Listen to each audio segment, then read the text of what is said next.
ಸ್ನೇಹಿತರೆ, ನಾನು ಈ ದಿನ ಇಲ್ವಾಲ್ದಲ್ಲಿದ್ದೀನಿ.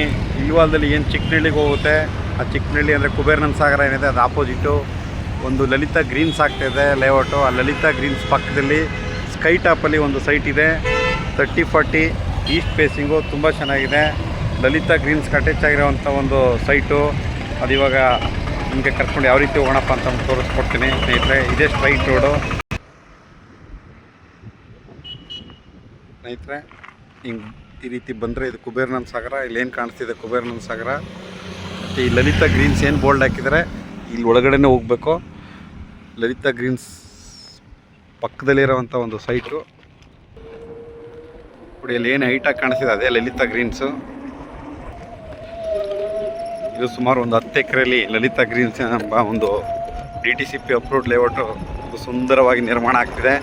ಆ ಲೇಔಟ್ ಪಕ್ಕದಲ್ಲೇ ಬರುವಂಥ ಒಂದು ಇದು ಸ್ಕೈ ಟಾಪು. ಅದೇನು ಲೈಟ್ ಕಂಬ ಕಾಣಿಸ್ತಿದೆಯಲ್ಲ ಅದೇನೇ ನೋಡಿ. ಇದೇ ಲಲಿತಾ ಗ್ರೀನ್ಸು, ಇದೇ ಸ್ಕೈ ಟಾಪು, ಇಲ್ಲೇ ಸೈಟ್ ಬರೋದು ನೋಡಿ ಸ್ನೇಹಿತರೆ. ಅಲ್ಲಿ ಕಾಣಿಸ್ತಿರೋದೇ ಲಲಿತಾ ಗ್ರೀನ್ಸು. ಇದು site number 73. Site number 73, 30-40 East facing. Site ತುಂಬ ಚೆನ್ನಾಗಿದೆ. ಮತ್ತೇನು ಲಲಿತಾ ಗ್ರೀನ್ಸ್ ಕಾಣಿಸ್ತಿದೆ ಅದಕ್ಕೆ ಅಟ್ಯಾಚ್ ಆಗಿರೋಂಥ ಲೇಔಟು. ಒಳ್ಳೆ ಹೈಟಿಗೆ ಸೂಪರಾಗಿದೆ. ಸುತ್ತಮುತ್ತ ಮನೆಗಳಾಗಿದೆ. ಮತ್ತು ಮನೆ ಕಟ್ಟೋರಿಗೆ ತುಂಬ ಅನುಕೂಲವಾಗಿರುವಂಥ ಒಂದು ಜಾಗ. ಮತ್ತು ಇನ್ವೆಸ್ಟ್ಮೆಂಟ್ರಿಗೂ ಅಷ್ಟೇ ತುಂಬ ಅನುಕೂಲವಾಗಿರುವಂಥ ಜಾಗ. ಯಾಕೆಂದರೆ ಈ ಲಲಿತಾ ಗ್ರೀನ್ಸ್ ಇಲ್ಲಿ 3800 3900 ನಡೀತಿದೆ ರೈಟು. ಇನ್ನೂ ಡೆವಲಪ್ಮೆಂಟ್ ನಡೀತಾ ಇದೆ. ಆಗಲೇ ಈ ರೇಟ್ ಆಗಿದೆ.